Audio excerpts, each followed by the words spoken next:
about how well his offense is playing while his team is 3-4-1. Take it, Shotty.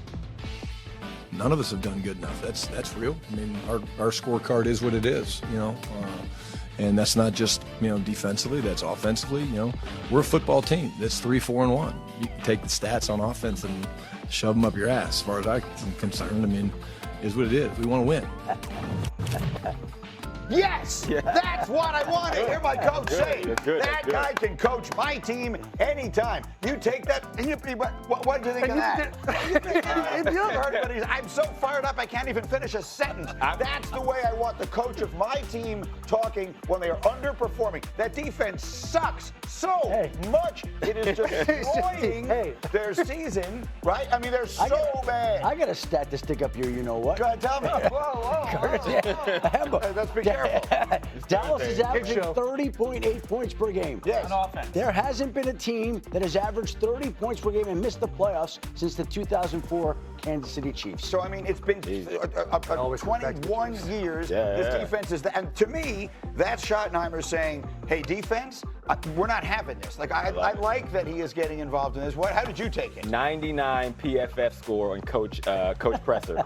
Because what he did there was, it was like he gave himself the backhanded compliment. How did he do that? Like, hey, you know what, man, look, I don't want to hear anything about how nice my suit looks, how I smell of lavender, and I'm so good looking.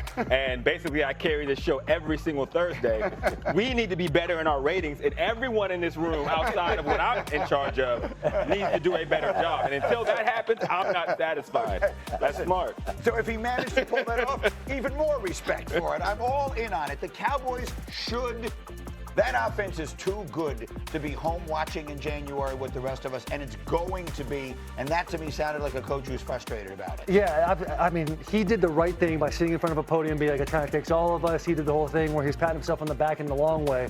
But if you get into a team meeting, he's looking at everybody, and he has the perfect message. It's, guys, I'm going to protect all of us outside of this building, but inside the building, we have to be a family. We have to have this conversation. We suck on defense, and we have to complement our offense. The defense doesn't have to be great. They just need to hit the title of average. Well, below average. Mediocre. Well, you played on the defensive side. Here's the way it's been explained to me by people. When guys are running as wide open as guys are in that's not about physical mistakes. That's not about guys not being good enough. That's about guys not knowing where they're supposed to be. And that comes back to the players to some degree and also to the coaching. And I know Matt Eberflus is a well-respected defensive coach and all the rest of that. But right now, that entire side of the ball is a disaster. Yes. If I'm listening to that presser as a defensive player, it juices me up because the head coach has got your back. And maybe you're thinking, maybe he hasn't turned on the tape or watched a whole lot of defensive football from Dallas. Because you're right. It's like when you watch Dallas, we've talked about it at length every week on this show.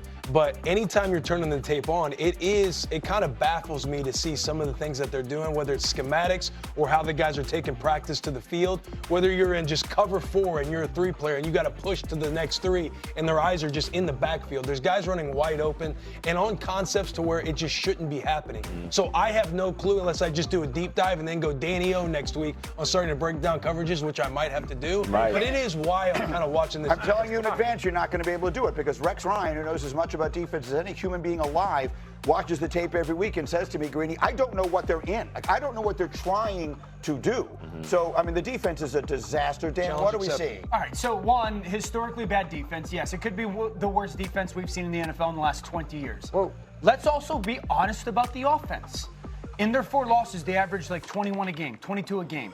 They've beat up on teams defensively that were the Jets, the Giants, the Washington Commanders. They had a really good game against the Packers. Other than that, when their offense has needed to play, they got skunked last week versus Denver. They got skunked by the Bears. That's the reality is, yes, this offense has been great at times, but it hasn't been consistently exceptional. But that is an improvement from where they were a year ago. And that they averaged 21 points a game. But look, coming into the season, the question was, is Schottenheimer going to be able to get this offense going, get Dak playing at his best? Dak is playing good. They did beat up on the team they're supposed to. But at the same time, when you get rid of Micah Parsons, a generational talent. What is this team? It's a great offense and a terrible defense. And quickly, I want to ask you, because Jeff Saturday said it here the other day, I want to ask my 2 offensive guys, that when you know you have to score on every possession, it creates so much pressure on the offense and that it's impossible to remain that efficient all the time. Absolutely, and it's a lot of pressure on the play caller and the quarterback, and changes the way that you play. It changes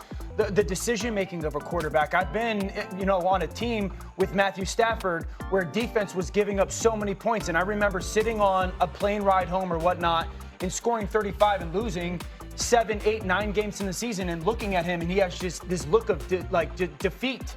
And I would sit there and I go, you got to keep firing. And you'd be way more aggressive than you would have been with the football because you have to score a ton of points. You say great offense, great defense. I would go one more, and I would say great offense, great defense, great home team, not a great away team. Yeah, sure. Because at home, they're a different team. They are very difficult to beat at home even with a bad defense. Yeah.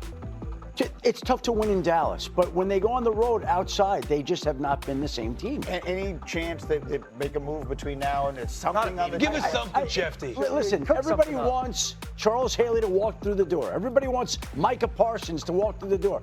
There's not some defensive player that they can go out and trade for that's going to transform this defense. Could they add to it, supplement it? Sure, I'm sure they'll look, but it's not going to be some huge defensive difference maker that's going to solve all the things that have gone wrong. All right, we'll do more on them as we continue this morning. Will Compton. Fired up as we continue. Will Compton here. Started. Buy in. Thank you for the brief introduction, Greeny. I've got a bit of a qualm when it comes to the AFC North. I look at the Pittsburgh Steelers, and they might think they're flying high, but I have a belief the cream will rise to the top. And that cream is the Baltimore Ravens, although sitting at 2-5 by December 7th, will reign supreme. Why do you sound like Jerry Jones? I think that's halfway good. No, that's halfway good. We're getting somewhere. That's halfway good. It is. And it's a good opening statement. Will Compton, you are next. Give me an opening statement this week and make it spicy. The number 1 seed coming out of the AFC will be the New England Patriots. Wow. There are only 2 New England Patriots. There are only 2 potential losses I see on the back half of the schedule. Their offense does nothing but continue to get better. Drake May, over the last 4 games, almost 900 yards, 8 touchdowns, 1 interception, league-leading 75% completion rate, a whopping 11.1 yards per attempt. Their defense is top 5 in points. Their run defense, number 2 in the league. The New England Patriots, boys, number 1 seed. I like it. That's spicy. Hawk, give me one.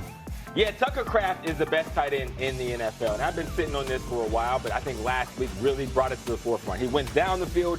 He went short. He went for 143 yards last week. 128 of those were yards after catch, which is leading any receiver in the NFL this season. 70% of his yards are yards after catch. The boy is a beast. He's tight end 1. Let's talk about that one more a little bit later, too. I like that take. And then, Dan, get us to the game of the week. Yeah, this is a must-win for Buffalo, and I go back to why last season ended the way it did. If you go to this matchup at home in Buffalo, Josh Allen has that massive run on 4th down that basically salts the Chiefs away. And then you go to the playoff game, that 4th down that was on the road in Kansas City where he's running around against that pressure.